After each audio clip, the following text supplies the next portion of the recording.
gracias.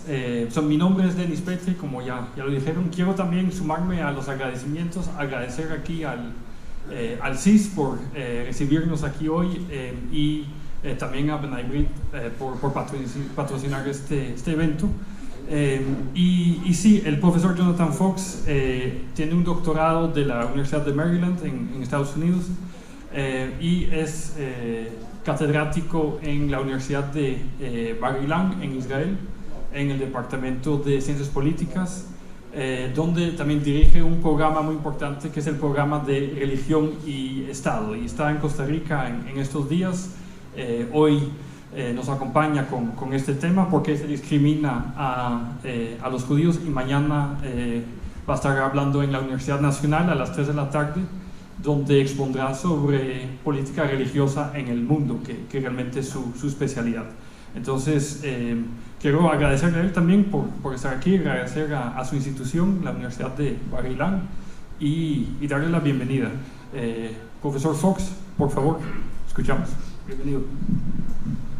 Thank you, Dennis. I'd like to thank everybody for coming. I'd like to thank all my hosts, including the synagogue, I believe B'nai B'rith, and I believe there are other people, they told me, but I have a terrible memory for these things, so I hope you will forgive me. I'm here today to talk about a book project of mine. The book is in the academic review process, which means it might change a little bit. I wrote it along with my co-author, Leif Topper, who received his PhD in my department, is actually now currently a postdoc at the University of Haifa. And the title of the project is Why Do People Discriminate Against Jews? It's a very ambitious project, and I'm going to take a perspective on it that's probably a bit different than anything you've seen before. I think it's best to just start with the presentation and you'll get an idea of what I'm doing. So I'm going to start with 4 questions, which are traditional certain times a year among Jews. What is this book about? What is unique about the book? What are the patterns of discrimination against Jews?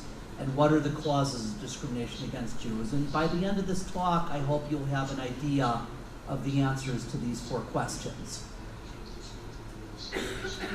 Now, I want to be very clear that this book does not focus on anti-Semitism. It focuses on the causes of discrimination against Jews.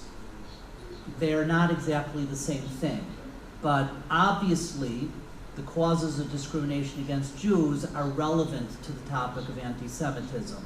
But discrimination and anti-Semitism, while they overlap, are not the same.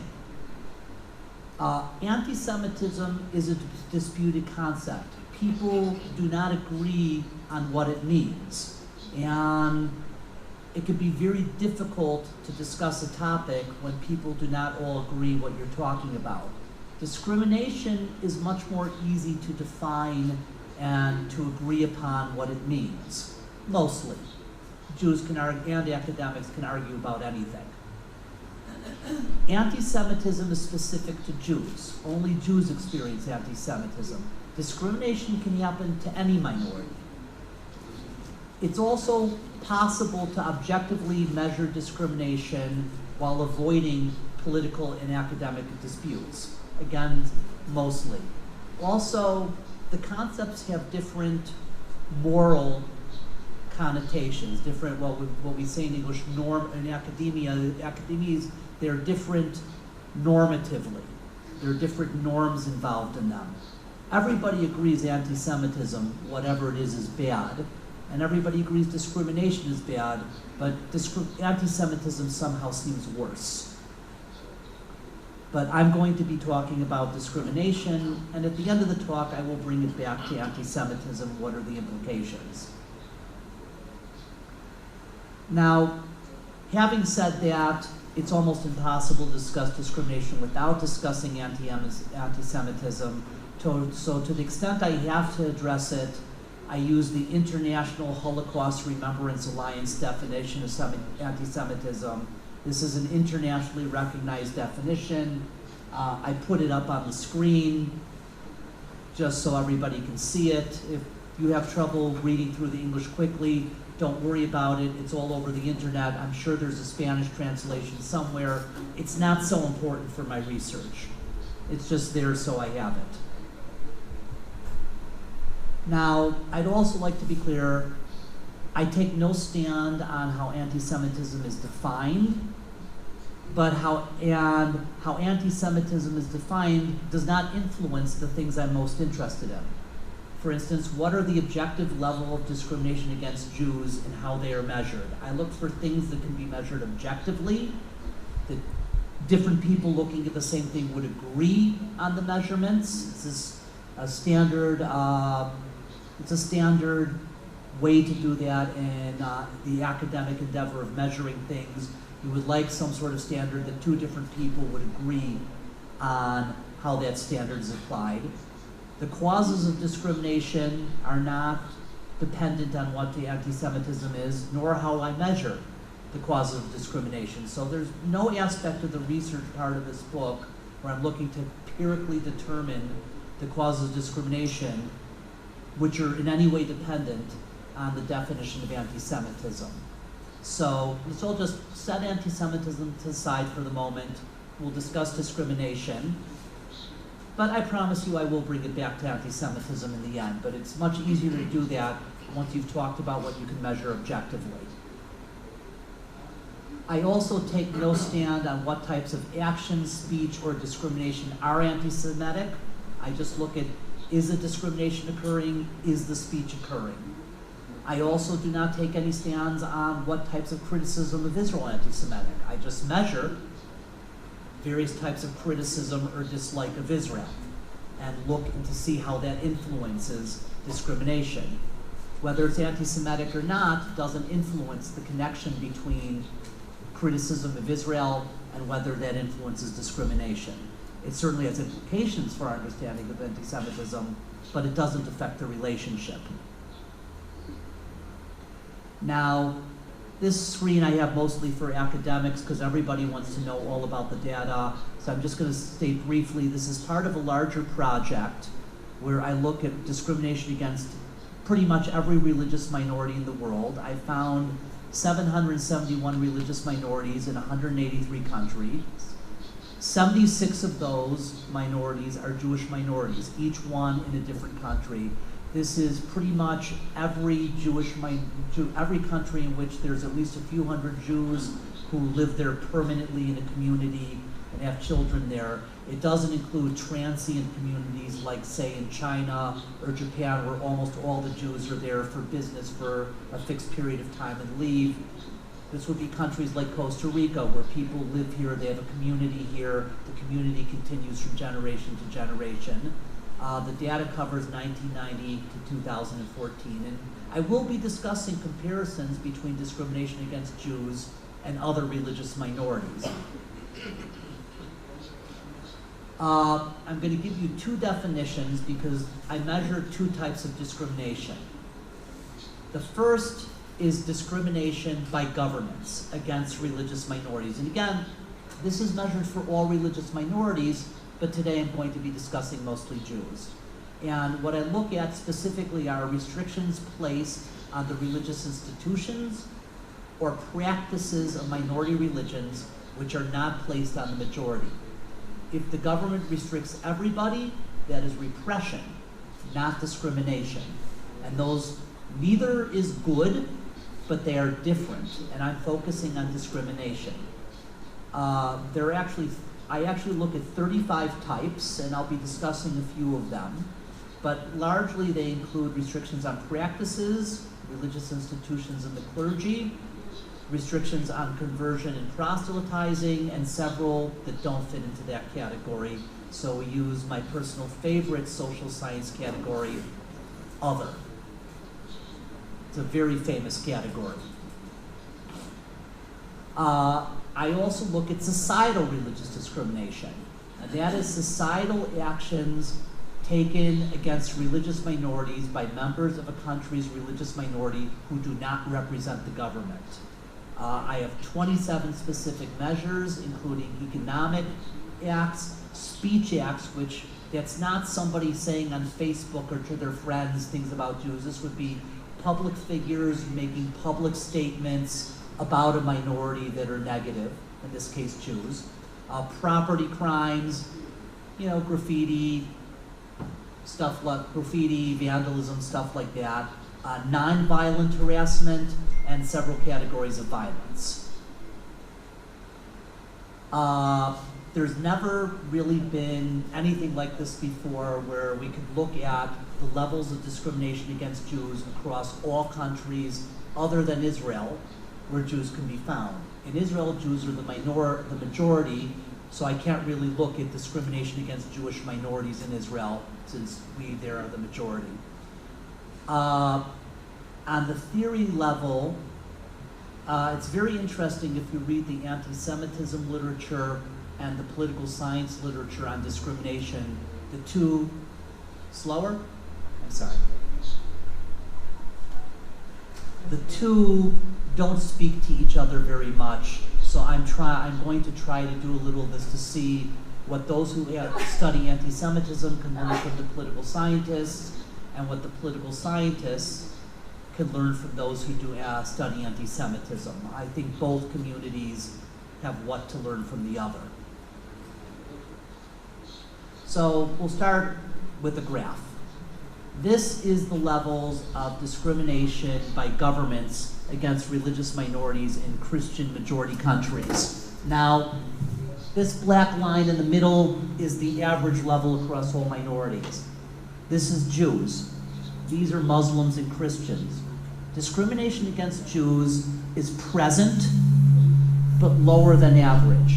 Down here is all religions other than Jewish, Christian, and Muslim. If you look at Muslim majority countries, the patterns are a bit different, but you still have the same thing. Jews are actually the least discriminated against. If you look here, the number, this is a 7, so it's a relatively high number. It is higher on average in Muslim countries. Jews in Muslim countries do less well than in Christian countries, but they do much better compared to all the other minorities. So what types of discrimination are included in this? Some of the interesting ones include what I call the big three, which are actually important both for Jews and Muslims. Restrictions on ritual slaughter of meat, shechita, or for Muslims, halal.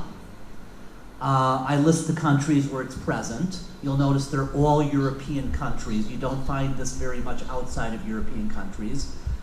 Regulation of infant circumcision, brit milah, and restrictions on modest dress or the covering of the hair. Currently, this mostly applies to Muslim women, but I believe the trends are moving towards people noticing that Orthodox Jewish women also cover their hair, and that might cause some problems down the line.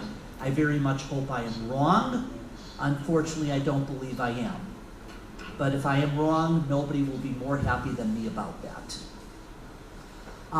Some other ones that are important against Jews and also not Jews are restrictions on religious institutions and the clergy. Those are present in Christian countries, but it's very rarely targeted specifically against Jews. This tends to be general against many minorities, which happen to include Jews. So this is not the type of thing that targets Jews, but Jews nevertheless experience it. Another very common one that doesn't apply to Jews often is restrictions on conversion and proselytizing, mostly because Jews don't really seek to proselytize on the same level as other religions. So if Jews were to do that, it would probably get the same reaction, but since Jews don't do it, it doesn't apply as much. But this is important for understanding the comparisons between religious minorities. You also have, in Muslim countries and Venezuela, a significant amount of anti-Jewish propaganda coming from the government. You also have, a common one is failure for the government to protect minorities against violence. Governments have an obligation to protect their populations from violence and civil disorder, and the failure to do so is quite common. So these are the numbers for societal discrimination in Christian majority countries. This is Jews, this is the average level, this is everybody else. Very different. Now this is actually an incredibly interesting pattern that's unique to Jews. Generally, where you have high levels of government discrimination, you have high levels of societal discrimination, low levels of the government, low levels, so they go together. Jews are low by the government, but very high in society, and that is a very unique pattern. It does not exist for any other religious minority in the world, and as I said, I include all religious minorities in the world in my larger study. I actually have a book coming out next month looking at all minorities together. So when I say this is unique, I've checked. This is objective. This is not a sample. This is the entire world. In Muslim majority countries, it's a little bit different. The Christian minorities get it worse than the Jews, but the Jews are the second highest. The dark black line is the average. The Muslim average is so high, it puts the Christian average is so high, it puts everybody else under. But again, if you'll recall, for government discrimination, Jews were the lowest. So you still have the same pattern of relatively high societal discrimination compared to the levels of government discrimination. It's a bit less pronounced in Muslim majority countries, but it's still present. So what type of discriminations are we talking about? Well, 77.6% of Jews experienced speech acts against them in 77.6% of countries. I have the numbers for the various categories I have on the screen. In the media, by clergy, in political campaigns by political parties. Again, this isn't just some hothead on the street yelling he hates Jews. We're talking about significant public figures saying these things in a very public way. 76.3% of Jewish minorities during this period, just in 2014 alone, experienced property attacks, vandalism of religious property, vandalism of private property, and graffiti.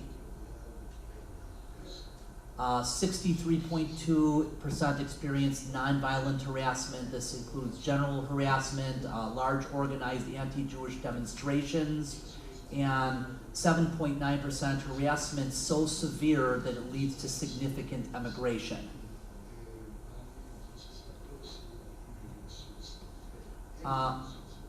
A slightly higher percentage actually experienced violence, more violence than harassment, which I found a little surprising. Lethal violence in almost 1 in 5 countries. Arson, bombing, or concerted attacks against religious property. I include this in violence, not property crimes, because people can get hurt in arson and concerted attacks. And also violence against clergy. All of those present. So those are the patterns. That's what we're trying to explain. And again, this is what's going on in the world today. This is all the Jews outside of Israel, although I do understand, I was told by a colleague of mine, there are 3 Jews in Malaysia. But I don't include them. That's not large enough. And I'm not sure he's right. So I'm going to look at 3 potential causes of discrimination. I chose these for 2 reasons. First, they're very important in the literature, and I will be discussing the literature a little bit. And second, they are causes that I'm able to test with the data that's available. Unfortunately, in the social sciences, sometimes we are limited to the data we have, and we can test what we can test, and some things we would like to test cannot be tested at this time. So I'll start with religious causes. Now, the argument that religious ideology may motivate discrimination against religious minorities is common to the anti-Semitism literature and the political science literature. There's really not much difference between the arguments they make, although the political science tends to take a more theoretical perspective, and the anti-Semitism literature tends to take a more historical perspective, but they essentially make the same argument, and there are two arguments. There's the ideology argument and the religious monopoly argument. I'll start with the ideology argument, which is the one you're probably more familiar with. And I like to use a quote from my colleague Rodney Stark because it's such a good quote and it explains it. Those who believe in only one true God are offended by the worship directed towards other gods. It's beautiful. That really explains it all. That's the argument.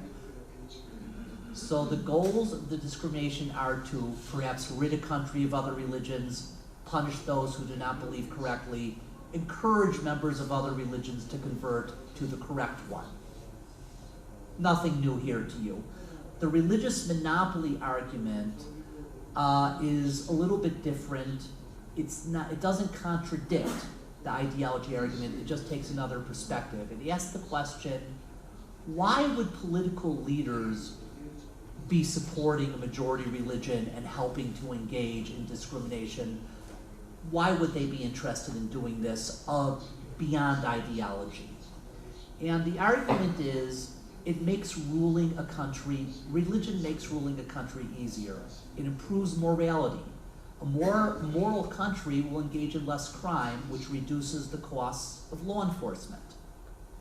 It legitimizes the government, which means there's less rebellion, so you need to spend less money, less resources preventing rebellion and opposition. But one of the costs of maintaining a religious monopoly and supporting majority religion is repressing other religions. The names at the bottom of the screen are some prominent academics who make that argument. Particularly Anthony Gill, but Annie Sarkisian has also done some very good work on that topic for anybody who's looking for extra reading.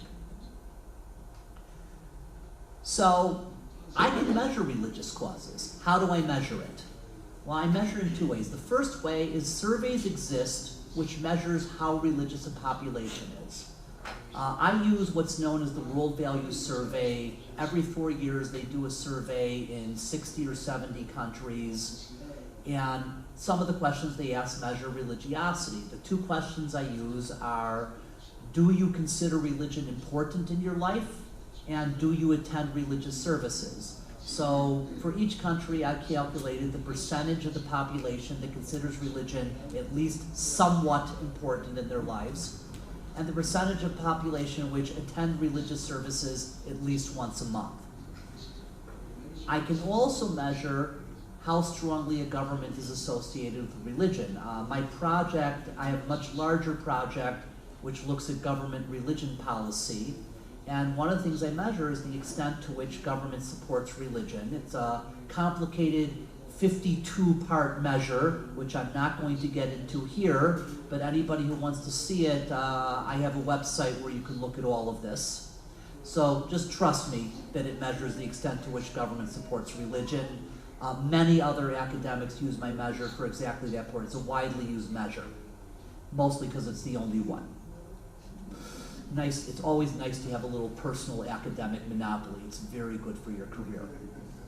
So I'm not going to present you the multiple regressions with all the variables. I'm just going to present you a summary of the results. The book will have all the tables. So for religiosity, that was a very interesting finding, and I'm going to explain in a minute. The more religious a population, SRD is my abbreviation for societal religious discrimination. When you use abbreviations like this, you can cut about 15 pages from your book for phrases you use again and again, and the publishers like that very much. The more religious a population, the less societal discrimination. Not more, less. My reaction to that was, huh. And that's actually a very common reaction. I'm going to discuss why in a little bit, and it has no influence on GRD, which is government religious discrimination. None whatsoever. I'm going to get back to that. State support religion acts about as you would expect. It causes more of both kinds of discrimination. The results are stronger for government discrimination than societal discrimination. So what does this mean? Now, I'm going to make an interesting argument. I think this is actually more about secularism than religion. Now, when you look deeper into the results, these results are driven largely by the Christian countries, not the Muslim countries. And I believe what is happening is the increasing threat of secularism is causing religious Christians to behave differently. In this world today, religious people are very afraid of the threat of secularism. And I believe religious Christians see in religious Jews potential allies in the fight against secularism. On the other side of the coin, as I showed you before with the big three, circumcision, hair covering, and ritual slaughter, all of those are forms of discrimination that are coming from secular quarters. Where there's more religious people, there's less secular people. So I think this is actually tied up more in secularism than religion, that particular result. That's my explanation. I can't prove that is the correct explanation based on the data, but it is a plausible explanation. And it's actually something I'd like to research further and see if it applies to other religious minorities besides Jews. I'm in the process of doing that, but this was a very interesting finding. No one saw this coming. The state support for religion, again, causing both, but it being stronger for government, religious discrimination makes sense. It makes sense that one form of government policy would have a much larger influence on another form of government policy than on society. This is not a particularly surprising result, but it's important to check. So that's the religion explanation. We have some explanation here, but we have some interesting, surprising results. Now we're going to move on to something that people will have more fun arguing about. Anti-Zionism. The argument that anti-Zionism is a cause of discrimination against Jews is a very interesting argument because I tried very hard to find, is there anything analogous in the political science literature that isn't particular to Jews? Do we have other cases where a minority outside, wherever something is happening, where a minority is blamed for the behavior of other members of their religion on this scale? Because the anti-Zionism cause of discrimination would basically mean Jews outside of Israel are held responsible for the behavior of Israel. So is there anything parallel to that? Is there any other situations where we can see that happening with other religious minorities? And that was an interesting question, and a little bit. Muslims are often held generally responsible for terror attacks committed by Muslims. There's a very large body of theory called securitization theory that discusses the dynamics of that. I'm going to sort of skim over that here. It's a very academic argument, and this is a non-academic audience, but if you want to hear more about that, I'm happy to discuss it in the question and answer section. But it's a very large set of literature. You also have the concept that Muslims might be seen as a cultural threat, and that might cause discrimination against them. That's a little farther away from the whole anti-Zionism argument, and some even less relevant arguments are groups associated with an enemy state, such as the Japanese in the US during World War II, Samuel Huntington's clash of civilization theory, and Taiwan and the Turkish government in Cyprus that are not considered legitimate states by certain countries. Those I looked at, but it's very hard to draw parallels. But we cannot exactly measure anti-Zionism, but I can measure anti-Israel attitudes and behavior. The Anti-Defamation League in 2014 did a poll in over 100 countries. This is known as the ADL 100. And some of the questions they asked included people, do you have a favorable or unfavorable view towards Israel? Do you have a favorable or unfavorable view towards Palestine? So I can measure the percentage of people in a country who have an unfavorable view towards Israel or a favorable view towards Palestine and see if that in any way correlates with discrimination. I can also measure a country's voting record in the UN on Israel issues. And I can check that against discrimination. These things are empirical. The polls are there. No one's claimed they're inaccurate, and countries vote in the UN like they vote. That's a matter of public record. Anybody can check that, and many people do.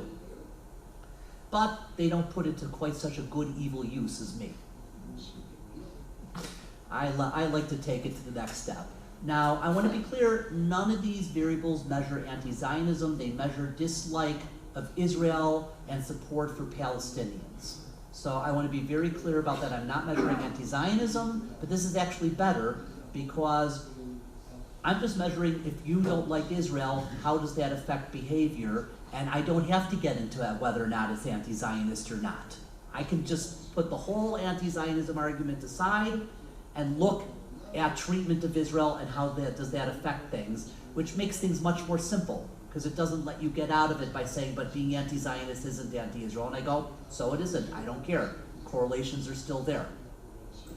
The disadvantages, it is an indirect test of the anti-Zionism question, but I believe the advantages outweigh the disadvantages. Now, for the results. The polling data. Palestine favorable. It does cause more societal religious discrimination, but the relationship is so weak statistically, I would not draw any conclusions from it. It's essentially no result with maybe a tendency that you can look at. Palestine favorable and Israel unfavorable both increase levels of government religious discrimination. So we have a result for government religious discrimination, but not really for societal. So countries voting in the UN, if they vote against Israel, there's actually less societal discrimination. I'm going to state right now, I have no clue. I have no explanation for this whatsoever, so I'm going to pretend it didn't happen and discuss about what I can't explain. I apologize, I've got nothing. But anti-Israel voting does cause more government religious discrimination, but only in Christian majority countries. The reason for this is Muslim majority countries vote almost uniformly against Israel in all cases, so there's no variation. And without variation, you can't run these tests. It's just a statistical reality. So you can really make no determination so there really is no influence because they all behave the same way. So, but for Christian majority countries, we do have the relationship. So what does that mean? So overall, I would argue these results show that anti-Zionism first of all, it's certainly a stronger, or anti-Israel sentiment and behavior is a stronger cause of government religious discrimination than societal. It suggests anti-Zionism is more influential in elite circles than popular circles.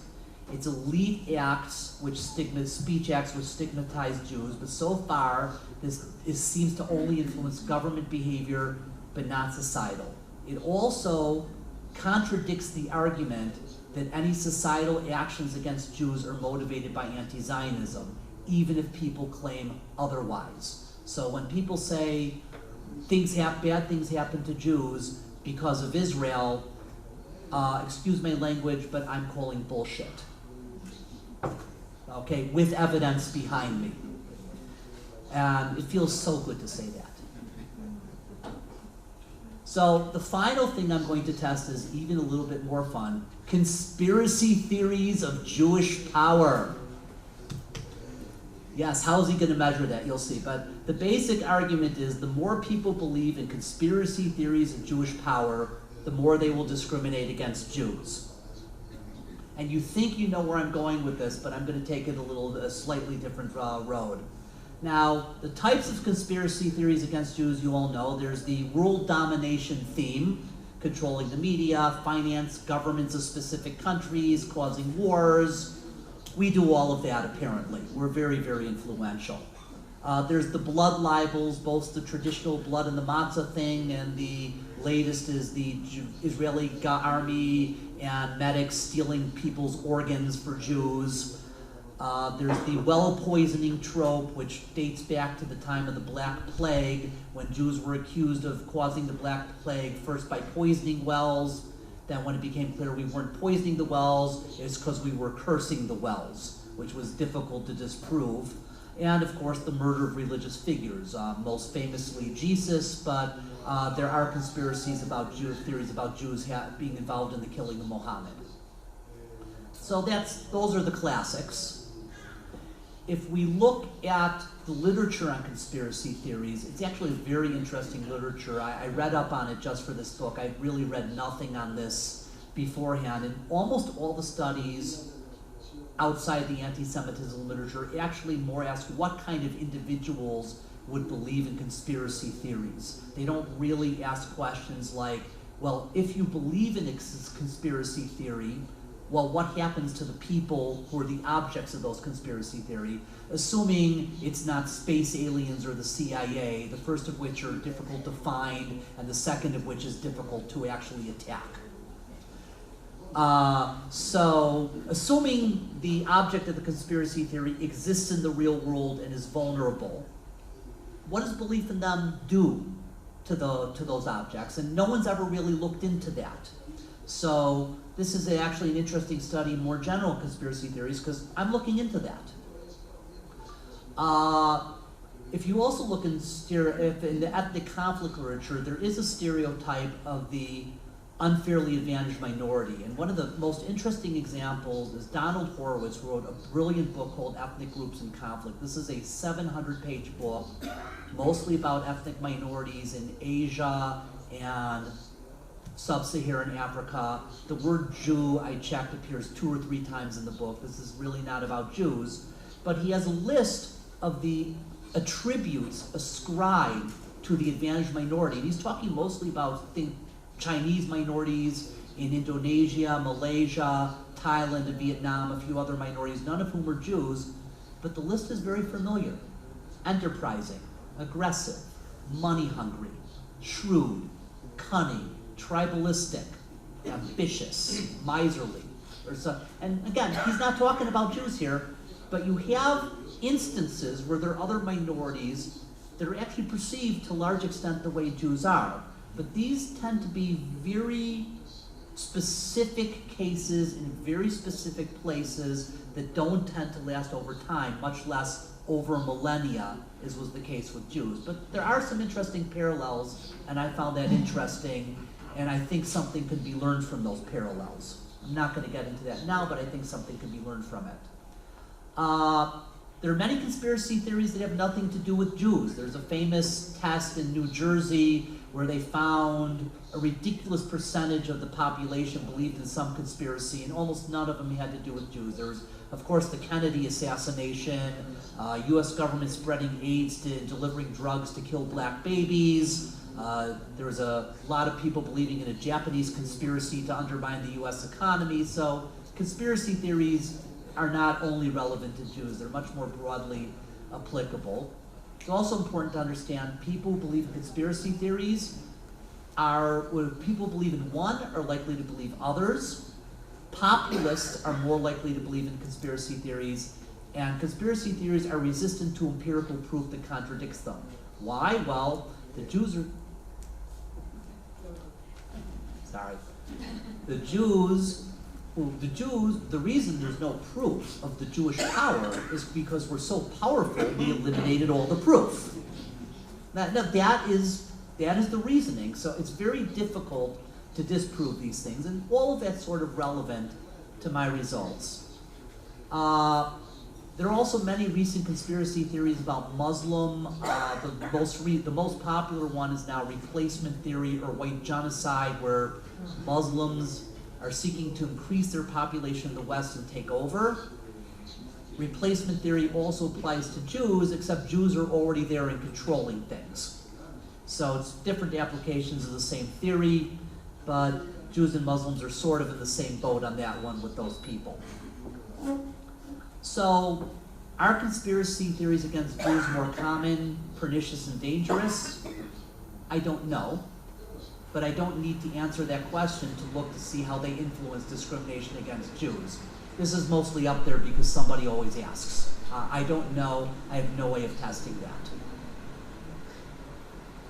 So the ADL Global 100 had a 11-point measure for anti-Semitism where they asked people to agree or disagree with 11 statements. 6 of those statements measure belief in conspiracy theories about Jewish power. Here are them in bigger letters. The usual one: too much power in the business world, international finance markets, global affairs, United States government, global media, and of course, Jews are responsible for most of the world's wars. We're very busy. So, here's what I found. I checked all 11 since I could, but this is the focus. The ones in green are the conspiracy theories, and notice the difference. All 6 of them significantly predict both types of discrimination. The yellow checks are semi-significant results. So the only non-conspiracy theory that gets the same level of results on the scale is people hate Jews because of the way they behave, sort of the blaming the victim trope. The only one that has no influence is Jews still talk too much about the Holocaust. So we've got a very strong result for conspiracy theories about Jews. Now we're going to take it to the next level. I asked, perhaps conspiracy theories about Jews might also predict treatment of other minorities. Natan Sharansky, for example, argues that Jews are the canary in the coal mine. When there is anti-Semitism, that is a sign of a malaise in society. There is something wrong with the society. There's a deeper, larger problem. And I've got some evidence for this. The results are not as strong, but belief in conspiracy theories about Jews predicts discrimination against other religious minorities. So there's some evidence for this, which takes this to a whole new level. It's no longer just about Jews. If you don't like Jews and you're doing things to Jews and you believe these bad things about Jews, you're bad people on a much more general level, which I found that to be very interesting. So those are my results. Here are some conclusions. How do we need to think differently about discrimination based on results? Well, first of all, you have to keep in mind religion isn't always a cause of discrimination. It can be a cause of tolerance. I don't get into that here, but in the academic audience, if I don't say that, they get very upset at me. The dynamics which cause discrimination can and do change over time. I'm looking at a snapshot at a particular time. I can't say if this would have been true 30, 40 years ago, or if it will be, my results would be accurate 30, 40 years from now. I'm only testing, my results are only accurate for the time frame in which I tested them. These things do change. We certainly need to research more of the influence of conspiracy theories on discrimination. So far as I know, this is the first study that has ever done that, and there's probably a lot more there. It's also important to know Jews may not be the only canary in the coal mine. It might be discrimination against Muslims, dislike of Muslim predicts discrimination against Jews. That's not something I tested, but it's something that's worth looking into. And we certainly need more research on blaming and collective punishment, because the anti-Israel results are basically blaming Jews and punishing them collectively, being responsible for a country in which they do not live, by definition. If they're a minority outside of Israel, they are not in Israel. They are not voting for the Israeli government. They have no influence over the Israeli government. I'm not sure these days Israelis have an influence over the Israeli government, and we're having a third election in 2 weeks just to go prove that. We're all very tired of the elections. Just that's a side note. That's not an academic conclusion. That's just a... I don't know how you translate simultaneously an eye roll. What did we learn about anti-Semitism? Well, anti-Israel views and actions are likely linked to anti-Semitism, but at least based on my evidence, this looks like to be an elite phenomena, and it's not a math formula. There are countries like Andorra, Barbados, Singapore, and Suriname that all voted against Israel in the UN General Assembly 100% of the time over 25 years. But they engage in no discrimination against their Jewish minorities. So this is not a math formula, this is a tendency to which there are exceptions, which is the case almost always in the social sciences. It also means, I believe societal actions taken against Jews are likely caused by factors other than anti-Zionism, even if the perpetrators claim otherwise. And that does have some interesting implications for the nature of anti-Semitism, because what motivation would there be if it's not anti-Semitism? Eliminate the impossible, whatever is left, no matter how improbable, and we're not talking about improbable, must be the truth.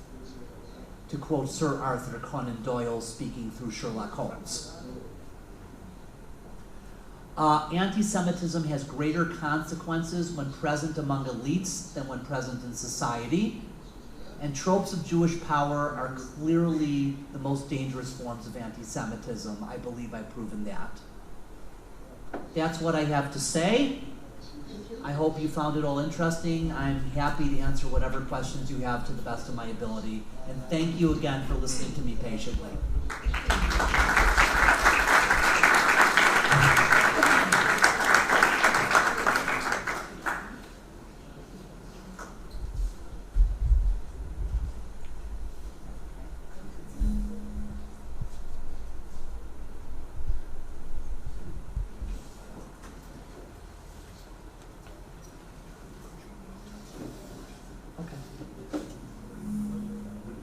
¿Quiere hacer alguna pregunta? No, pues.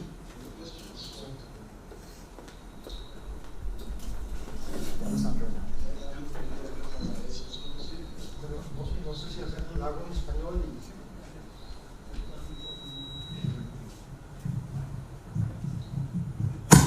La pregunta que uno siempre se hace, ¿cuál es el límite entre criticar a Israel y el antisemitismo? ¿En qué momento tener actitudes anti-Israel podemos definirlo como una forma de antisemitismo?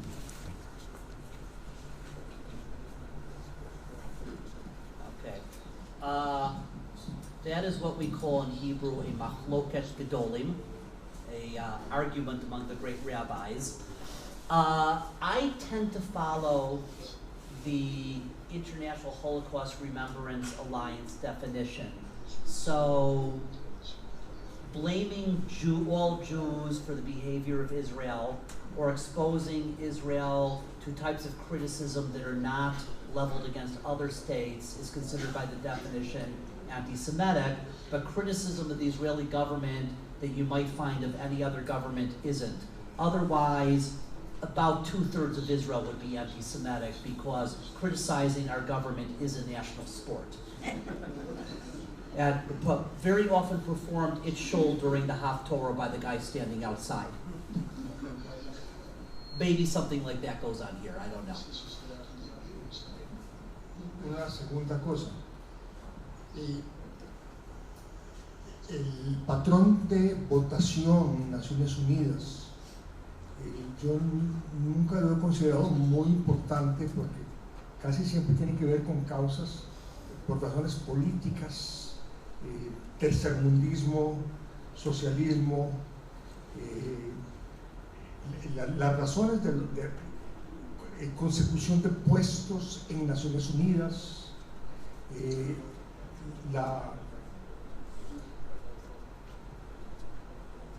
sí, que no hay mucha, nunca me ha parecido que el patrón, como vota un país frente a Israel, no tiene que ver mucho con el antisemitismo, sino con muchísimas otras causas políticas y justificaciones de la política internacional, de las alianzas, de la economía, de otras cosas. I would like to be clear. It's very obvious there are many political motivations that go into voting against Israel. And I actually have some other work where I look at that. But what are the causes of voting against Israel? And one of our findings is for a lot of countries, Israel is a scapegoat in the true sense, where countries that themselves have poor human rights records distract by blaming Israel. And there's certainly other factors going on. I actually have another paper where I looked at that. That's not something I'm discussing here.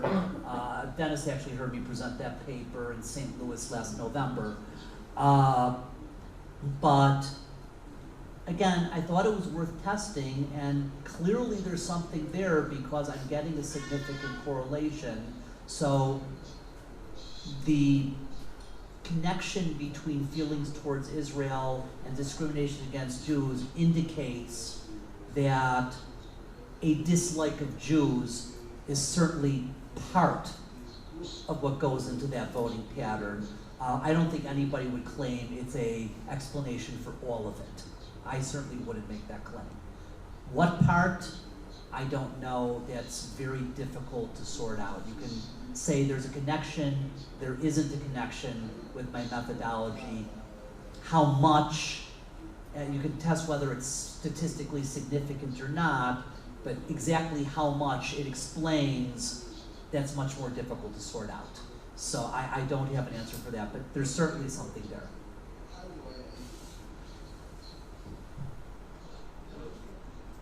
Hi, Jonathan. Hi. Thank you for coming. I was wondering how does the rise of social media and freedom of reach and the 45th President of the United States fit in all this, and how do you see this going forward? Well, I'm going to start by saying that's not something I personally researched, so I have no evidence. I don't think. For the conspiracy. Okay, well, social media is definitely one good way to move conspiracy theories forward.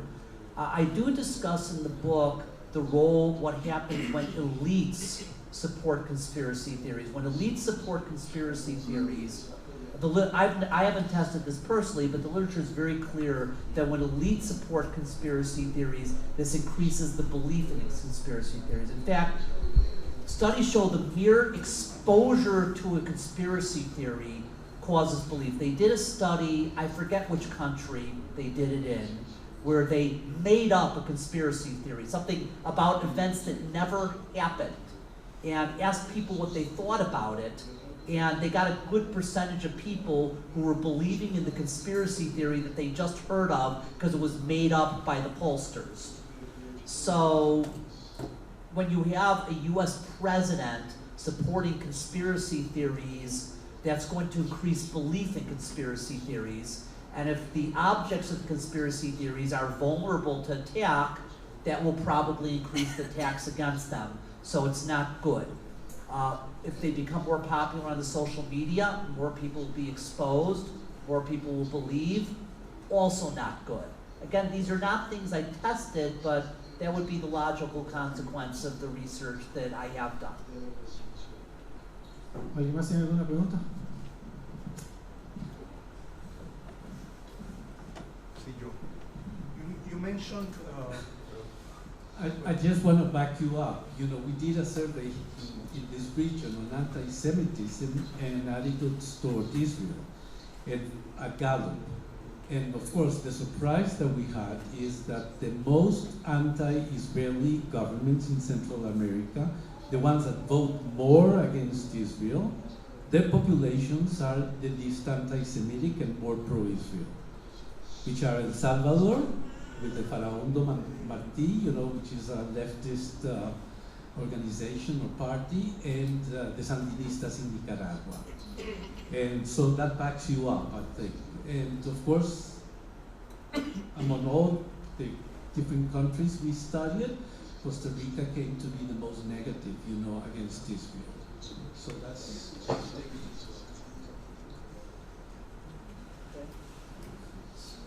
It's always interesting to hear other evidence. Some of it will, I suspect, future evidence. Some of it will support what I found. Some of it won't. That's the nature of academia.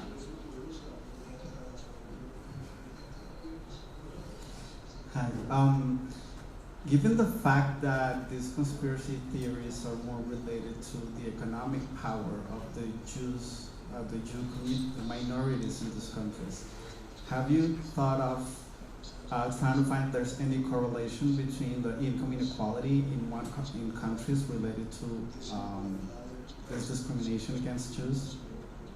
I would need data on income inequality, things you could measure like the Human Development Index or per capita GDP. I did control for those when I ran these. I don't think, I'd have to check their actual regressions. I don't remember, but I don't believe they were significant controlling for the economic factors in this particular, but that was a control I used. Again, it's like I have the tables, it's just not the type of thing I want to put in front. Putting the full regressions and the full statistical analysis in front of an audience like this didn't seem appropriate.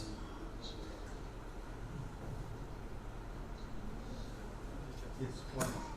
You mentioned that you didn't do research in Israel because Jews don't discriminate much against Jews. But Jews are not a minority in Israel. But They there don't are fit some the minorities definition. that are discriminated against. Oh, For well, example, I don't know, the Ethiopian population Okay. or the converted Filipinos or Oh, sir. Well, my project is a project on religious discrimination against religious minorities. So in the larger project, I have several religious minorities in Israel, but these are the Muslims, the Christians, there's some Baha'i, there's a few, the Druze, a few others. The communities you're talking about are essentially either ethnic minorities within Jews or new Jews, but those don't really fit the same definition. And one of the methodological problems, if I were to do that in Israel, I would have to measure all similar minorities in the majority group in every single country, and that would in many ways undermine the entire research project, which is why I didn't do that. So I'm not going to claim the Jewish community is 100% homogeneous and there are some groups within the community that might be looked at as different, but you could say that of almost any religious group. You could say that of Christians, you could say that of Muslims. That's just not something I got into in this project. I'm not saying these are not important things, it's just not what I was looking at. And the Ethiopian minority in Israel is just qualitatively different from, say, a Jewish minority in a Christian country or a Christian minority in a Jewish country. It's a different dynamic, which is another reason I didn't want to look at it. It would be, to quote the Talmud, comparing apples and oranges. Voy a hablar en español para que me entiendan qué quiero decir. La naturaleza humana tiene una genética muy especial. Cuando alguien quiere imponer algo, es una reacción humana de ir en contra de la imposición que quieren hacer. En Estados Unidos, Trump está muy por Israel, está muy por los judíos, está muy por todo aquello. Es más, su hija casada con un judío. Yo creo que, y a mí me da gusto que está haciendo eso, porque creo que en Estados Unidos se necesita un poco más de antisemitismo. Porque la asimilación ha llegado casi a un 60%. Y como dijo él, me da pena saber que los judíos en Estados Unidos quieren más, que sería bueno que quieran un poquito más a Israel.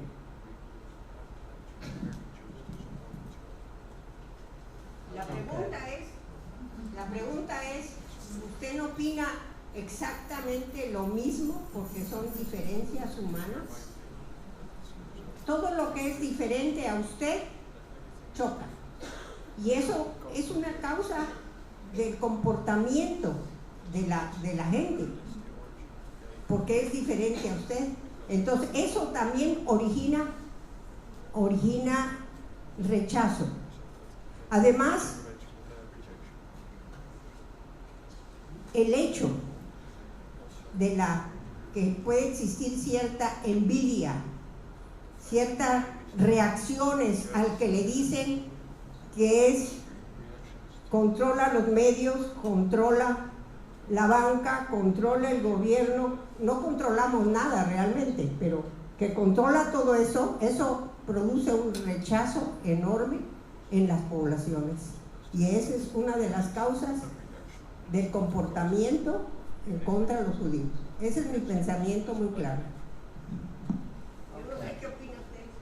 Okay, well, a few things. First, my study covers 1990 to 2014, which is in the pre-Trump era. So Trump is not involved in any of the results I presented. I will be updating the data set, assuming my grant applications have been successful. I will know about that in June or July. If they weren't, I'll ask again and hopefully get the money eventually. In the past I've been successful. Hopefully God will bless me with more success in the future in that. And right now it's very much in God and the grant committee's hands. The argument that difference causes dislike and fear is actually a classic argument in the social science literature, psychology, sociology, migrated over to political science. It's countered by many people argue that you actually are more likely to dislike those who are different from you, but most like you among those who are different from you. And that is an ongoing debate in the social sciences. The research I've done doesn't really look at that. I'm not even really sure how to get at that. So I have no empirical evidence one way or the other, but those are very common arguments in the literature, and there's certainly a basis to them, but there's opposition to them. I'm sorry I can't give you a more definitive answer on that. The argument that anti-Semitism is good for the Jewish people is also not new. I personally don't agree with that. I think that less anti-Semitism would be good. Anti-Semitism can also drive people to wish to assimilate in order to avoid the anti-Semitism. So it cuts both ways. But please feel free to disagree with me. Many people do, and it doesn't bother me a bit.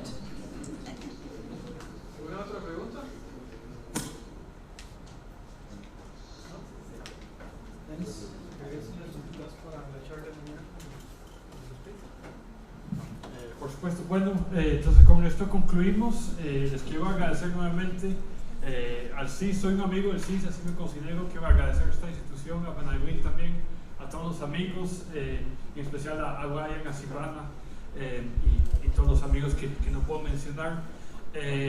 Y les invito a todos a que nos acompañen mañana en la Universidad Nacional en Heredia a las 3 de la tarde en el auditorio del Opsicovi en la sede central, ¿no?, de la Universidad Nacional, para otra conferencia del profesor Fox, que ya no tratará de este tema de la discriminación de judíos, sino de política religiosa alrededor del mundo, y se va a referir, entre otras cosas, al debate sobre el Estado laico en Costa Rica. Entonces agradezco también al profesor Fox, y no sé si don Joseph quiere cerrar. No, bueno, nada más agradecer la presencia de todos ustedes, y bueno, nos vemos en otra oportunidad. Thank you very much, Thank you Mr. for Jonathan, having me. and it was a real pleasure and an honor to have you here. It's an Thank you honor to so be much. here. Hope we'll be able to do it again sometime. Amen. Amen. Muchas gracias.